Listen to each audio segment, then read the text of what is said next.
Yeah, hello and welcome to this video covering another game from the Lichess 45 competition. I'm sorry for that. Yes, this is a game isaypotato. Took me a while to really understand what that means. That this name is called isaypotato, and black is revoof. So let's have a look. We have a Slav, the old main line of the Slav.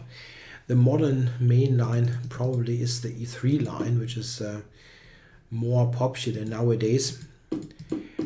Okay, white goes E3, the line that was seen a lot over the years. Knight E5 is the alternative.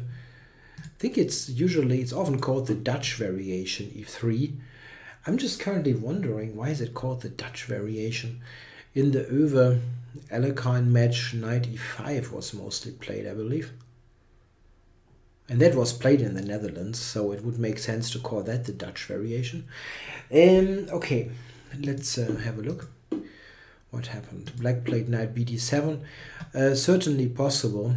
Bishop B4 is the more conventional move. And if not, one move earlier, then here Bishop B4. Black usually tries to put a bit more pressure on the center. It's interesting to note that while the Slav is considered to be a classical opening, this old mainline Slav is not so classical at all. Black is giving up the center with taking, but what he gets is a good structure and chances to attack the white center later.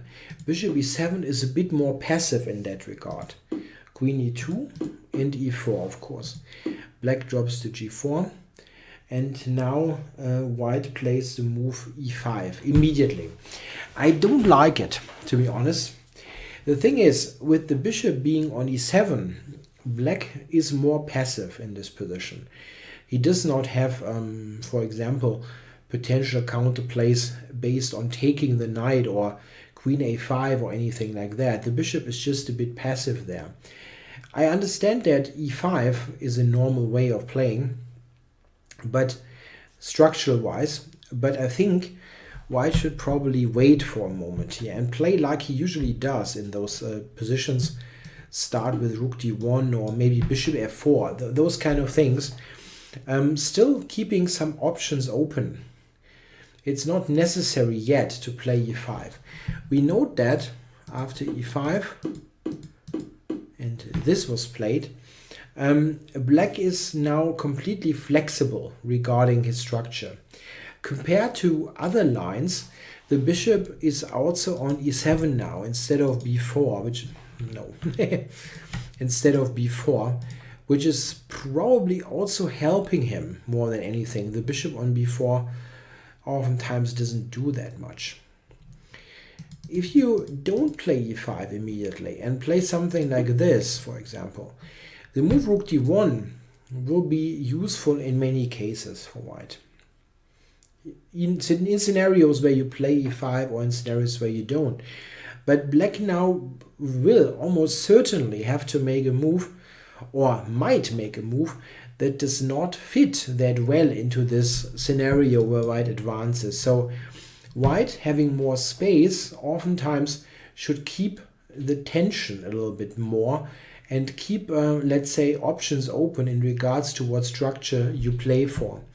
I think this helps black, as now he's completely flexible with his setup. Black played the move queen to b6 now. This is of course not terrible. However, I would strongly suggest to play knight b8. I'm really liking this move.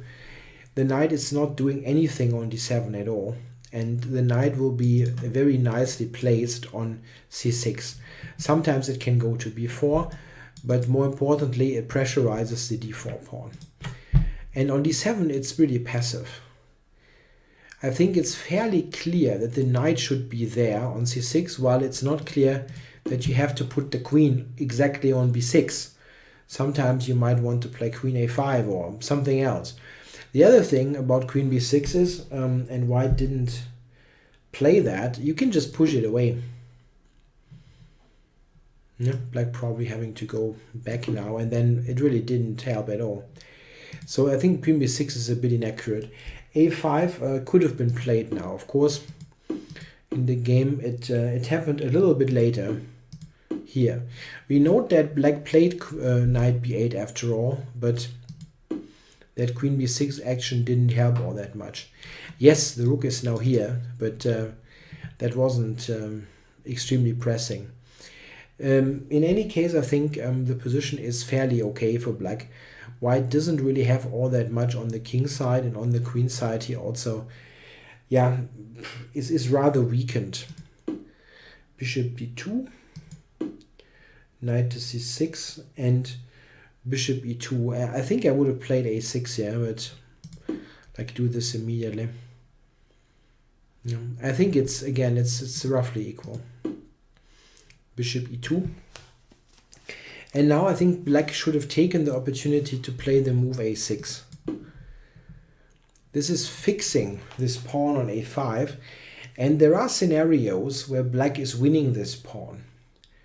For example, something where bishop b4 is trading the dark squared bishops.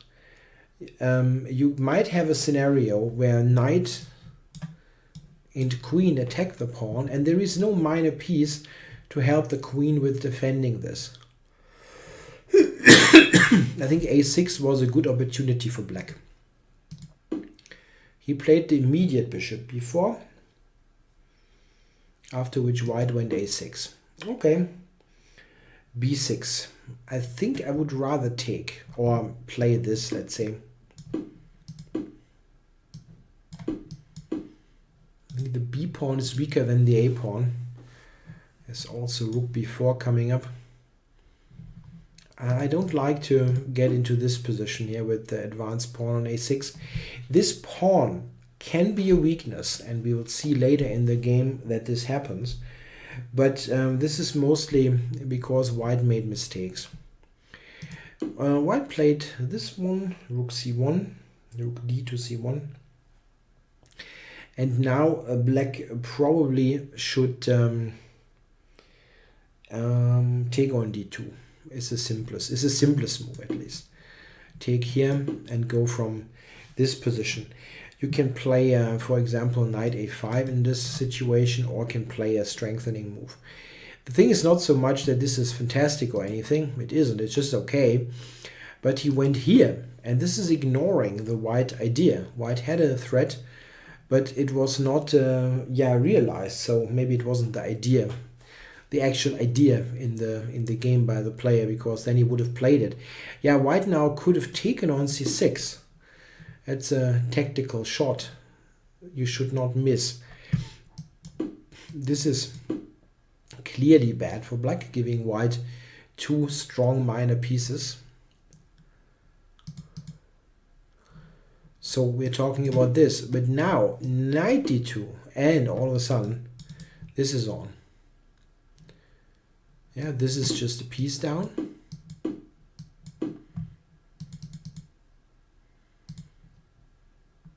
Yeah, and after rook takes, bishop takes. White again has two pieces for rook.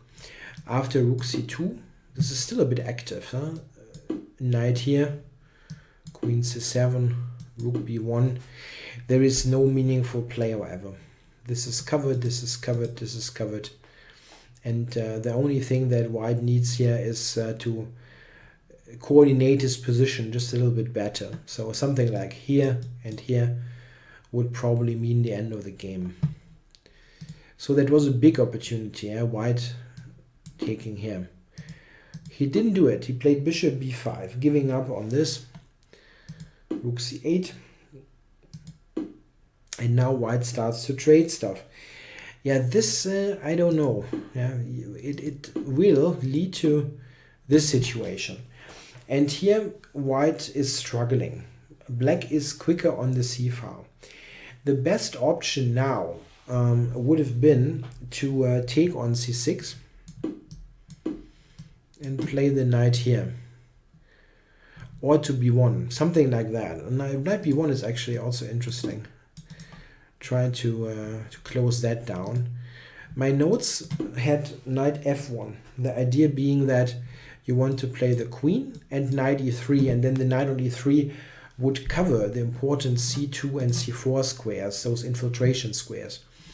Yeah, here, oh no, that runs into rook c2 immediately. Yeah, maybe still you can go here and then knight e3. I mean, or here. Oh, sorry. Sorry. That was a mouse slip. I wanted to do this, but b2 is hanging. Yeah, maybe you have to go here, yeah? And then knight e3. Yeah, that's better. That's better. I mean, this is not fun, but you can look at the game. The game was worse. In the game, I mean, this is hanging with check, so white has to do something. In the game, white played rook c3, and that position is really terrible now. Black takes, and now plays queen c8, double or putting up this battery against the c3 pawn, and looking at this. I think this position is very bad. That looks bad. Eh? White is passive. There's no counterplay at all. He tried rook c1, which is probably not quite the best choice, as it neglects a6. Maybe knight f1 immediately was better, but this is not fun. No? Like here, I'm not sure. Maybe white can hold, but it's absolutely uncomfortable. This bishop here, not good. Rook c1, queen c8 was even worse, however, as now it's basically a double attack. And a6, it's tough to cover that. White tried, but after bishop f5, it did not help. Queen to b5.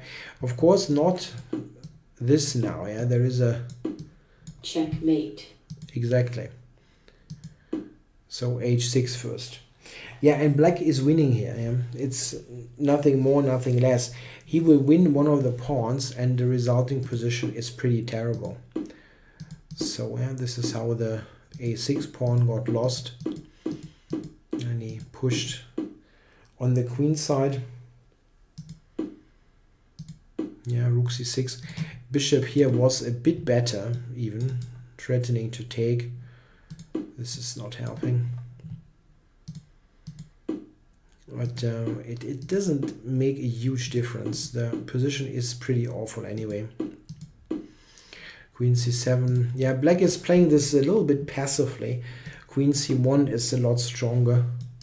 Going for this, and you have the extra pawn. Yeah, something like here.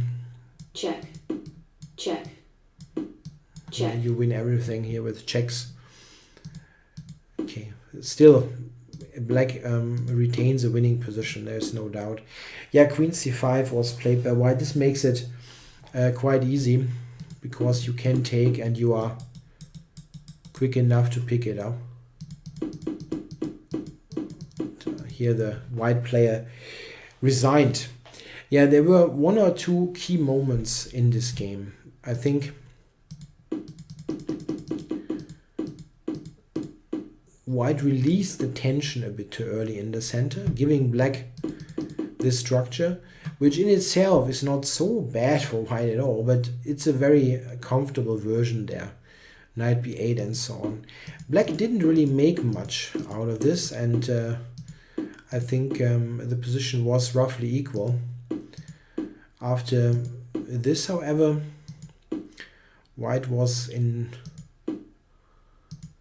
Yeah, it was probably equal, but here rook takes c6 was the big opportunity that white should have taken. It's a matter of loose pieces. Rook c6 takes and takes with the knight. These kind of backward moves are often the ones we overlook. And here it's not much fun, but you should avoid rook c3. The backward pawn here on this half-open file together with this weak pawn is probably impossible to defend in the long run. Okay, hope you enjoyed the coverage of this game. Thanks for watching.